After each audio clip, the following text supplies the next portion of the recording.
Então, bem-vinda, Conceição querida. Bem-vinda, amiga. Que bom revê-la.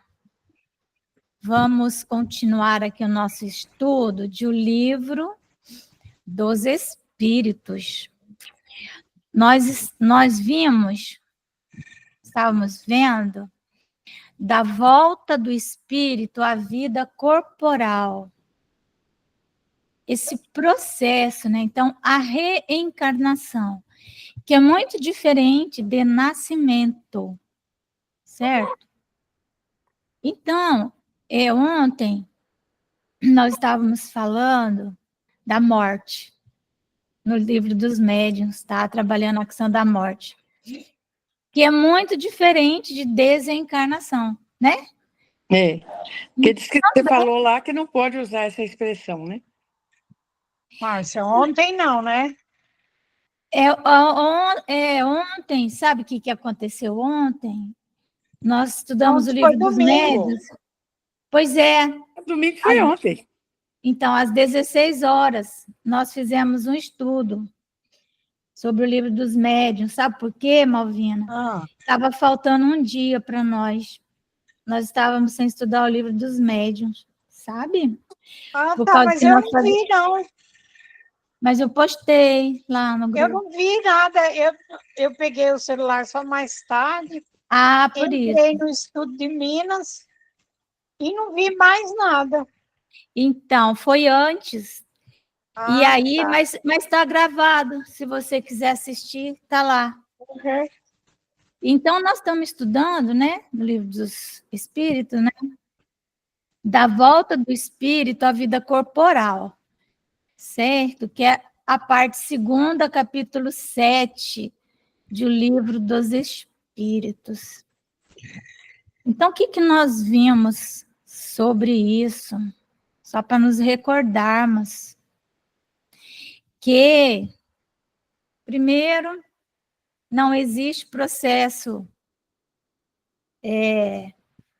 reencarnatório igual, né?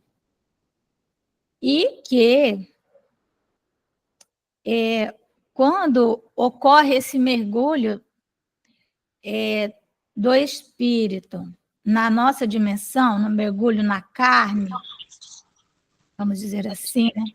Ocorre um processo ali, que nós sabemos hoje, pelas revelações até do André Luiz, de uma miniaturização, né, do perispírito. O perispírito vai se miniaturizando, né, vai se, vamos dizer assim, ele vai se... A matéria do mundo espiritual, ela vai desaparecendo, assim como quando ocorre o processo da desencarnação, a matéria aqui também ela vai desaparecendo. Se nós prestarmos atenção, não é? Com o passar dos anos, há uma grande modificação na estrutura do nosso organismo, né? Muitos órgãos param de funcionar, pura e simplesmente, não funciona mais, não é? Útero, por exemplo, dos primeirão que para, né? Aí também glândulas, tireoide também para. Então vai acabando, né? Vai encolhendo, vai engilhando, vamos dizer assim, né? Da mesma forma, de lá para cá. E quando ocorre, então isso é um processo bem longo que antecede muito a fecundação do óvulo pelo espermatozoide. Antecede bastante. Quando ocorre a fecundação, o que nós vimos? Nós vimos que aquele óvulo fecundado, ele vai servir para abrigar uma alma, né? Um espírito. Qual é o espírito, né? Qual é a alma? Vamos chamar de alma, porque estando mergulhado na matéria é alma. Qual é a alma que vai se vincular àquele ovo, né? Que agora não é mais óvulo, é um ovo. acabou de fecundar, o que vai vincular? Então, nós temos, às vezes, uma ideia, vamos falando assim, sempre dessa questão da família, das pessoas com as quais que reencarnamos sempre com as mesmas pessoas, os mesmos grupos. Mas a verdade é que a circunstância onde aquele ovo está vai definir qual o espírito que virá. Olha só, presta bem atenção nisso. Por quê? Porque a circunstância significa o país, a cidade, o local, a mãe, o pai, a família, a condição financeira, várias coisas. Então, aquilo é uma programação reencarnatória. E existem muitas programações parecidíssimas, idênticas. Vocês estão entendendo o que eu estou falando? Idênticas. Aquele tipo de mãe, aquele tipo de pai, aquele tipo de tudo, de experiências. Então, aí, Allan Kardec perguntou, eu acho importante isso, qual é o espírito que vai ocupar aquele corpo que está iniciando a sua formação? E ele diz que será aquele que melhores condições tenha de executar as tarefas previstas para aquele ser. Então, quando nós estávamos estudando isso, até comentei, acho que com Magna, como isso estava parecendo bem um concurso público, porque muitas almas se candidatam àquele corpo, porque elas têm uma história parecida, a mesma história. São arquétipos. Precisamos estudar um pouco dos arquétipos. Então, aquele arquétipo de mãe, aquele arquétipo de pai, aquele arquétipo de filho. Então, se encaixa em vários projetos reencarnatórios, mas decide-se qual será o que tem melhores condições de cumprir as tarefas que estão destinadas para aquela circunstância. Entenderam? Então, é assim, tá? André Luiz, quando nos fala, ele fala estudos de casos. São casos, não é? Casos. Mas os espíritos nos dizem que é quem estiver melhor capacitado, habilitado. Quem estudou mais no mundo espiritual, na erraticidade, entenderam? E que então vai ter uma encarnação proveitosa. Ele fica na preferência, sabe? Ele fica na preferência. Muito bem. Também nós estudamos que a um determinado momento, quando vai ficando próximo o nascimento, o fenômeno do nascimento, que ocorre uma inconsciência. O espírito entra num torpor, como ontem nós vimos o mesmo torpor depois da morte do corpo, né? Ocorre um torpor, precedendo ali o momento em que vai acontecer aquelas ligações, né, do perispírito, que é molécula a molécula.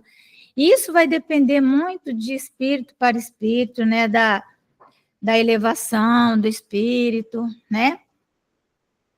Alguns ficam conscientes até na hora do nascimento, que são almas muito evoluídas, eles continuam trabalhando, tá ligado ali, né? Ele tá com o olho no corpo que está se formando e outro nas tarefas, vai continuar trabalhando. Oi, Rosa, fala.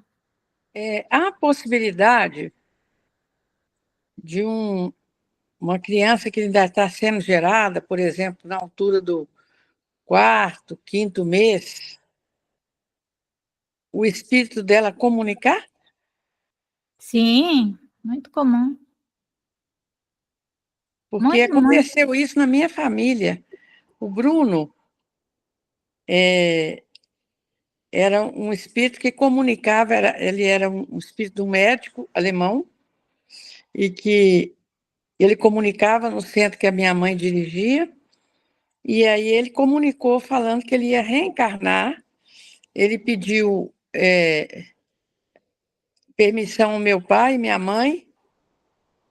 Ele agora está com 40 anos. Ele pediu permissão ao meu pai e minha mãe se poderiam recebê-lo na nossa família. Entendeu? Sim. E aí, aí todo mundo, meu pai concordou e tal, se comprometeu com ele de dar a ele condição de que ele formasse em medicina, porque ele, na encarnação anterior, tinha sido médico, e ele falou que precisava reencarnar no Brasil para aprender a amar, porque ele tinha conhecimento, mas ainda não tinha desenvolvido o amor. E aí, e ele comunicou depois que que a minha irmã estava grávida, ele comunicou depois. Só que no percurso aconteceram muitas coisas. Meu pai desencarnou, minha irmã, mãe dele, e a condição de pagar um curso de medicina para ele ficou difícil, e ele optou não ser médico, apesar de que ele tem um conhecimento muito grande, porque o sogro dele é médico, a esposa é médica, então com o talão de receita dele, ele receita as coisas para as pessoas com o talão dos outros. E ele, eu acho que nesse ponto aí fracassou, né? Porque não conseguiu o objetivo dessa encarnação. Mas ele comunicou depois que ele estava dentro da barriga da minha irmã. Então, não significa que ele fracassou, porque as circunstâncias podem mudar, sabe? Os espíritos analisam isso, né?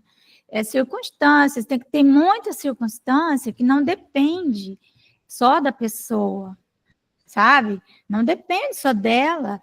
Projetos todos os projetos são feitos de forma solidária. E quando eles não se concretizam, não é só uma responsabilidade, né? Então, isso é levado em conta muito, né? Porque Então, ele não tinha mãe, né? E o pai era, assim, bem omisso. E então ele teve que começar a trabalhar com 15 anos, sabe? então, o pai podia não ser omisso, entendeu? Era dever do pai. E o pai foi. Então, veja, né? Então, são essas questões que são levadas em conta, não é? Mas você veja que ele até, inclusive, pediu, né, permissão para reencarnar na família, porque quais vínculos será que existiam, né? Na verdade, eram circunstâncias favoráveis para ele. Querendo ou não, ele acabou estando no meio médico, não é? Então, e aí ele tem as oportunidades que ele precisa aprender a amar, né? Então, ele tem as oportunidades. Então, é assim, né, que ocorre, porque nós vemos, às vezes, assim, pessoas com muito fatalismo, assim, sabe? Nós já vemos junto nessa, na outra, não é bem assim que funciona. Até porque, às vezes, nós contraímos débitos, magoamos uma pessoa, né? Magoamos alguém de uma forma muito, vamos dizer assim, muito grave, né? Magoamos ela. E então temos aquela culpa, carregamos aquela culpa. E desejaríamos resgatar com ela. Uai, mas quem disse que ela vai estar disponível para você novamente? Se vai coincidir, né? Não, e ela pode não estar disponível, porque a pessoa pode fracassar de novo, magoar de novo, entende? Então, aí o que acontece? Ele vai buscar uma circunstância com alguém que possa passar, caso ele fale, possa passar por aquilo, entende? Se a Entende? pessoa, e às vezes a pessoa já está, aquela pessoa que ele magoou, ela já está num outro patamar evolutivo, está estudando, está em outro lugar. Ele não tem oportunidade de resgatar nada com aquela pessoa, a pessoa perdoou. Às Pois vezes é, é o a amor. gente tem que pensar muito também, né, Márcia? As pessoas que estão no meio do nosso, estão no nosso caminho, que a gente possa resgatar com elas, porque talvez a gente não vai encontrar mais, não é? Sim, quantas pessoas, né, que vêm e depois fica difícil, porque não é fácil você montar um planejamento reencarnatório, sabe? Não é fácil mesmo. Circunstâncias favoráveis.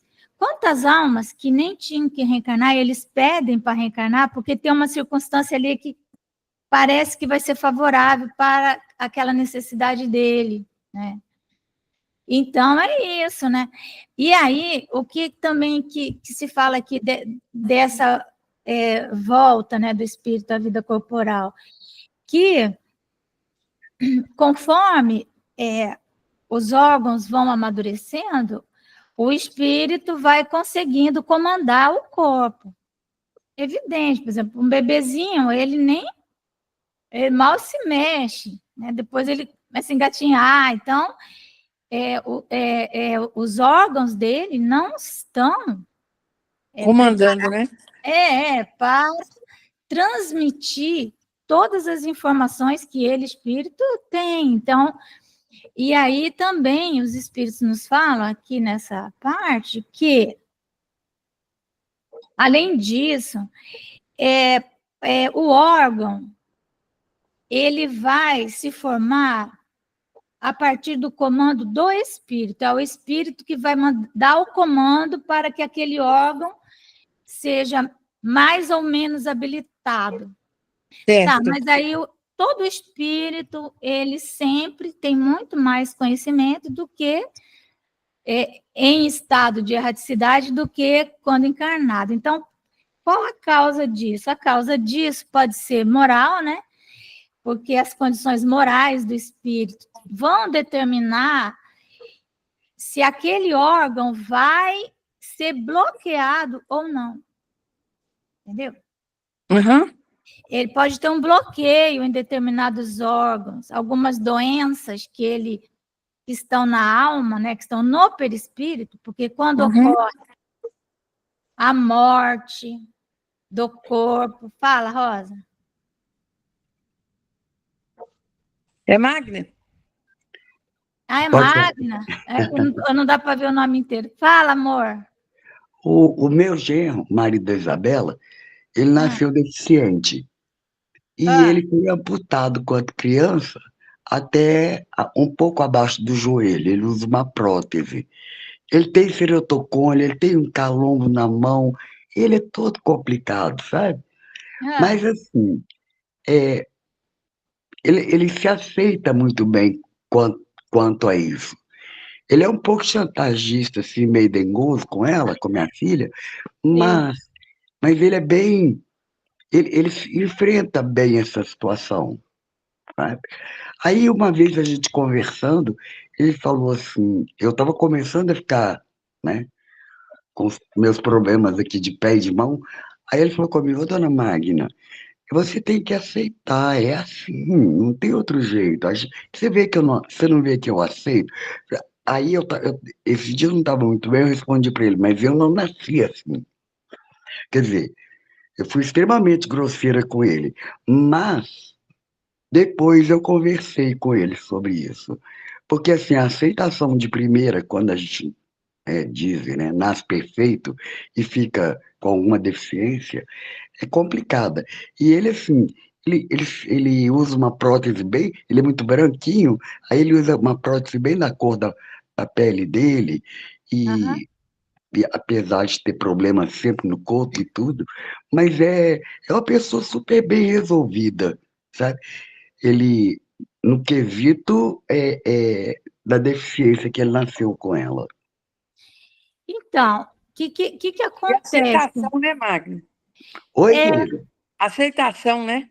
Isso, o que perfeito. acontece com as nossas doenças, gente? Todas as nossas doenças que estão no corpo, elas estavam no perispírito, né? São, vamos dizer assim, energias, né? Condensadas e doentes que nós, vamos dizer assim, que nós modificamos uma energia que era neutra, nós transformamos essa energia numa coisa ruim, né? Quando fizemos o mal para alguém, quando deixamos de cumprir nossas tarefas e tal e tal. Então, geramos essa energia, que muitas vezes se transforma em doença já nessa vida. Às vezes não, às vezes a pessoa ela é tão fria, ela não tem consciência de culpa. A consciência de culpa, ela é uma evolução. A dor é uma bênção que Deus envia aos seus eleitos. A dona Joana está falando da consciência de culpa, quando ela fala isso, que é o espírito amigo que diz isso, lá no item a paciência, né? Que a dor é uma bênção. Que dor é essa, né? Que dor é essa? Essa é a consciência culpada, porque a consciência culpada, ela já tem noção do mal que fez, né? Então, quando nós entramos na consciência de culpa, nós imediatamente aquela energia que estava cristalizada na nossa indiferença moral, sabe? Porque tem pessoas, gente, que não sofrem. Eles fazem horrores, fazem maldades e eles não sentem nenhum arrependimento. Eles estão cristalizados. Mas É daí é um normal. psicopata, né? É um psicopata, né? Existem vários graus, né? Então, pessoas que ofendem, eu já tive, às vezes, assim, pessoas que ofendem garçom, sabe? Que são grosseiros. Nossa, e eles acham que está tudo certo, porque ele está pagando, não sei o quê, né? Ofendem quem trabalha com eles, né? Porque é funcionário, subalterno. Então, essas pessoas, eles estão com o centro das sensações cristalizado, mas aquela energia está lá. Quando, em algum momento, e isso vai acontecer pela força mesma das coisas, né, que é a lei do progresso, querendo, não querendo, querendo ou não, rindo ou chorando, em algum momento ele vai ter, sim, consciência dos seus atos e então vai aparecer a culpa. Nessa hora, é como que se rompesse, né? Se rompesse alguma coisa e aquela energia sai e ela gera uma mancha que vai para o corpo em forma de doença. Se aquela doença não é curada na encarnação, quando ocorre a morte do corpo, que a doença fica no corpo, quando ocorre a morte do corpo, aquela doença, aquela energia, ela faz um upload, né? Ou um download, seja o que for, para o perispírito. Porque o corpo morreu, né? O corpo morreu.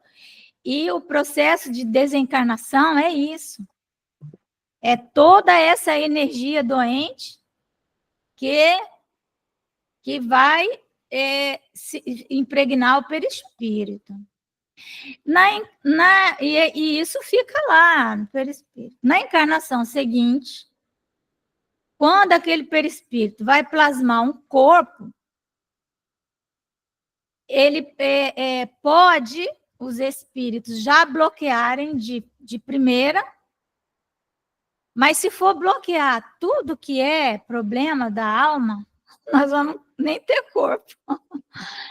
Então, eles bloqueiam algumas partes, apenas alguns órgãos ficam com lesões, né? Outros não. E conforme nós vamos na encarnação, nos saindo bem, né? Conforme nós vamos avançando, conforme nós vamos nos curando, você cura de uma, aí vem outra. Entenderam? Por isso que os antigos falam, quanto mais eu rezo, mais assombração me aparece. Mas é porque nós nos curamos de uma dor da alma, ciclamos aquela energia vai para o perispírito curada em forma de luz, e aí os nossos mentores falam, será que ela aguenta mais essa? Então, vem outra, entenderam? Então, muitas doenças, elas vêm mais ao final, outras que deveriam vir não vêm, sabe? Então, é isso que acontece. Os nossos órgãos, eles serão sempre limitados. O nosso cérebro, ele limita a nossa ação na carne, né?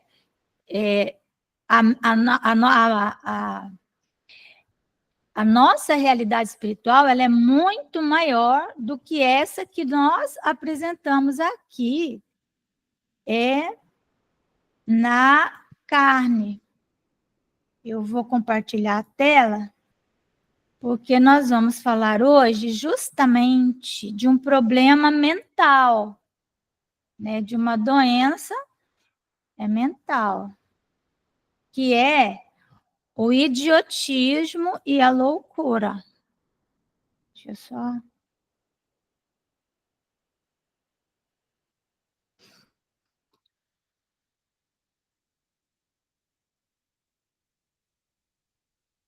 Parará.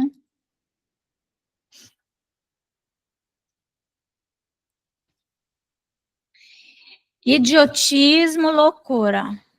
Então, doenças mentais, doenças do quê? Da mente. O que nós vamos entender? Que a mente, ela é uma estrutura da matéria. Acreditam? Da matéria.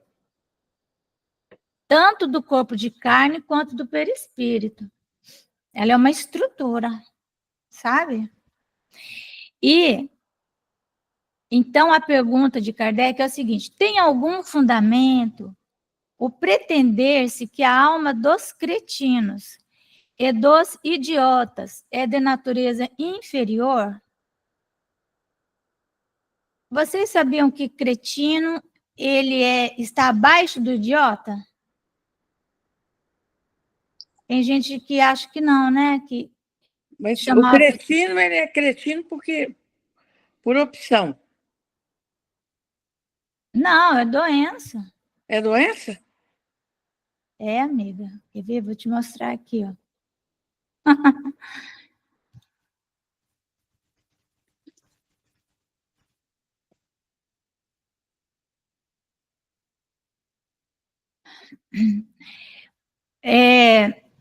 O cretino, ele apresenta uma deficiência mental, certo? O idiota,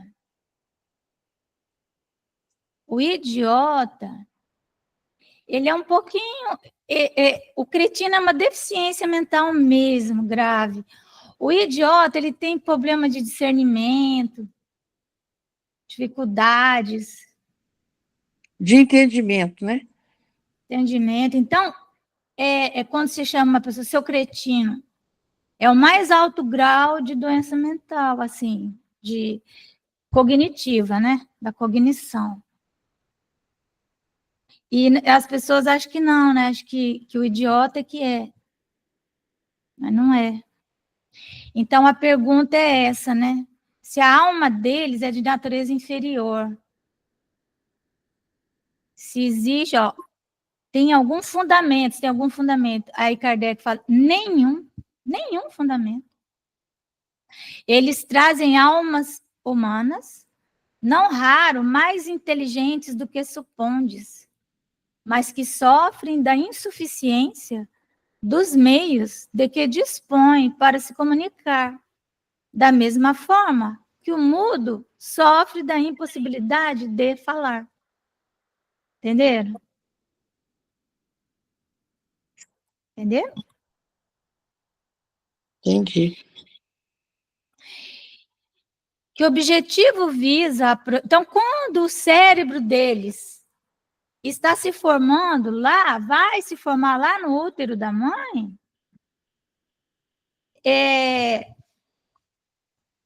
os espíritos que estão auxiliando na programação daquela encarnação, eles ou escolhem, por incrível que pareça, um espermatozoide defeituoso, sabe?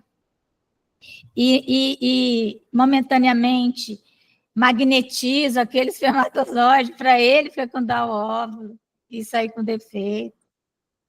Sabe? Ninguém foge da lei. É impressionante, ninguém foge da lei. Teve um caso, né, conhecido aqui, de um casal, né, que eles engravidaram e com ultrassom, né, descobriram que a criança tinha um problema mental e nasceu com um problema mental lá, não sei direito qual, e eles optaram pelo aborto. Depois eles se engravidaram novamente, tiveram um filhinho, nasceu, perfeito. Quando ele tinha 1 aninho, ele caiu na piscina. E ele, então, ficou sem respirar um bom tempo, sem oxigênio no cérebro, e ficou com deficiências gravíssimas. E aí os pais ficaram desesperados, né? E procuraram um centro espírita, e no centro espírita os pais tiveram que confessar que havia ocorrido isso sim, porque foi o que o mentor falou, ele é a mesma alma daquele que vocês não permitiram que viesse. Então, se tivesse novamente já aparecido no útero a deficiência do cérebro, eles teriam abortado. Então, esperaram passar 1 aninho e aconteceu aquilo.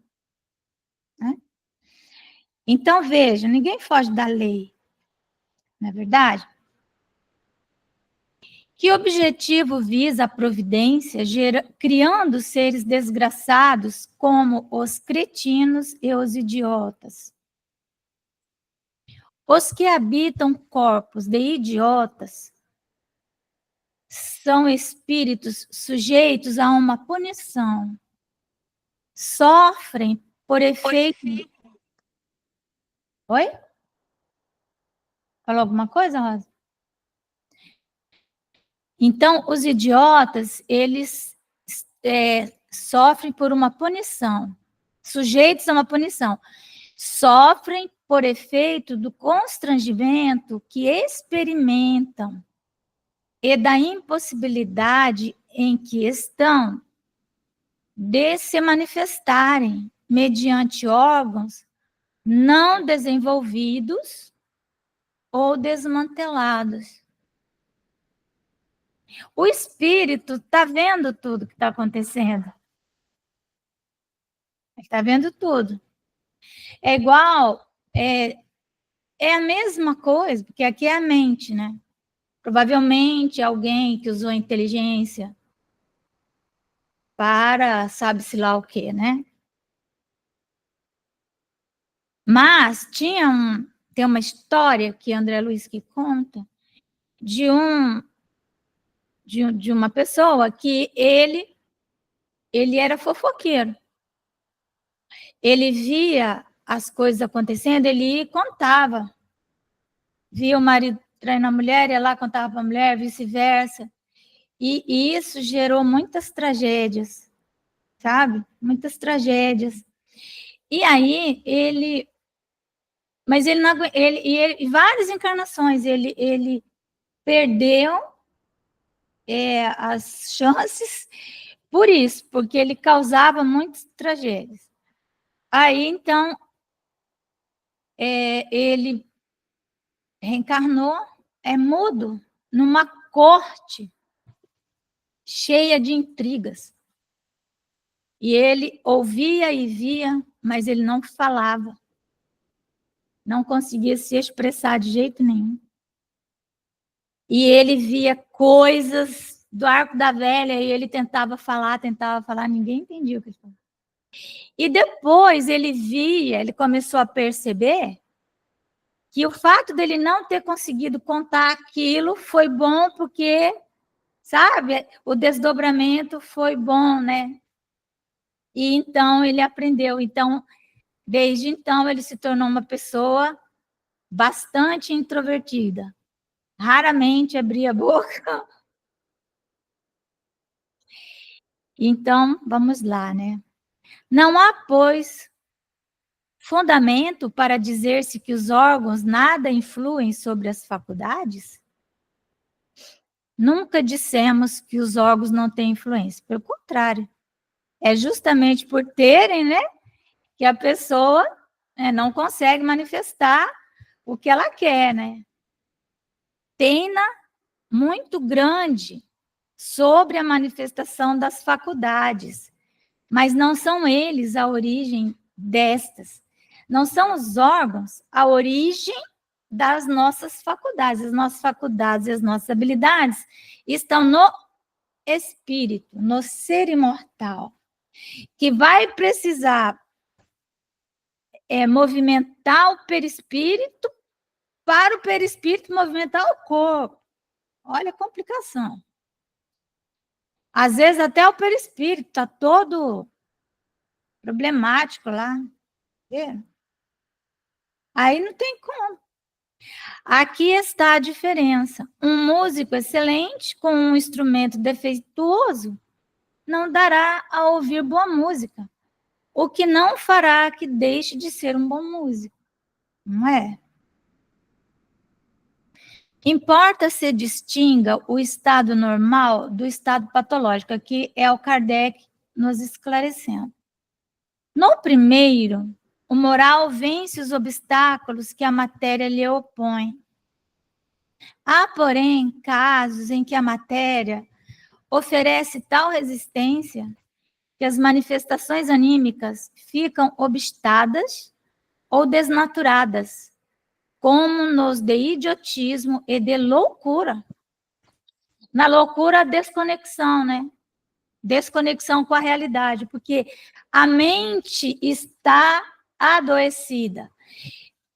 Ele tem uma doença mental, a sua mente está doente. Então, o que é a mente? Ela é uma estrutura que se projeta sobre a realidade do mundo objetivo e nos informa sobre essa realidade. Entendeu? Isso aqui é um controle de ar-condicionado. A minha mente se projetou sobre essa realidade e eu, então, consigo trazer para a minha realidade objetiva essa informação. Mas a mente enlouquecida, ela não consegue fazer isso. Ela não consegue se projetar sobre a realidade. Ou quando ela se projeta, as informações vêm desconfiguradas. É igual você vai imprimir alguma coisa e a impressora está desconfigurada. Sai tudo errado. O que está escrito aqui é uma coisa, o que sai lá é outra. Certo? São casos patológicos, e não gozando nesse estado a alma de toda a sua liberdade, a própria lei humana a isenta da responsabilidade dos seus atos. Apenas o espírito que está lá enxergando tudo isso, ele sofre. Mas a responsabilidade, ela não existe porque ele está passando por uma expiação. O suicida, por exemplo, que comete esse ato sob o estado de loucura, a responsabilidade dele é mínima. Se ele está, né, em estado de loucura. Certo? Então, o espírito não quer aquilo, mas aí o que acontece? A pessoa enlouqueceu, os obsessores sabem disso e projetam realidades totalmente fora do que seja verdadeiro, e ele, então, entende, por exemplo, que ele pode voar, sobe num prédio e vai voar. Ele acha que ele está voando. O espírito lá está vendo que aquilo vai ser uma tragédia, mas ele não consegue impedir que aquilo aconteça. Entenderam?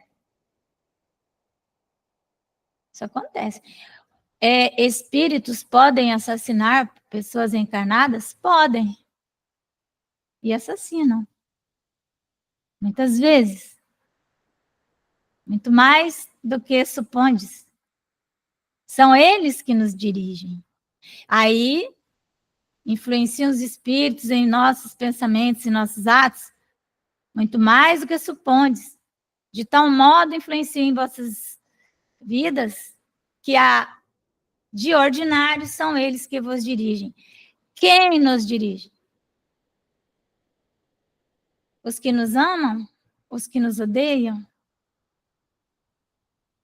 Muitas pessoas que fizeram muito mal em vidas passadas, eles reencarnam em corpos deformados e em estados de completa cretinice, às vezes numa cadeira de roda, a vida inteira, para não serem identificados por seus obsessores, por seus inimigos.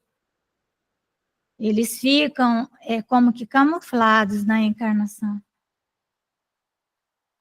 Porque seria terrível se eles fossem.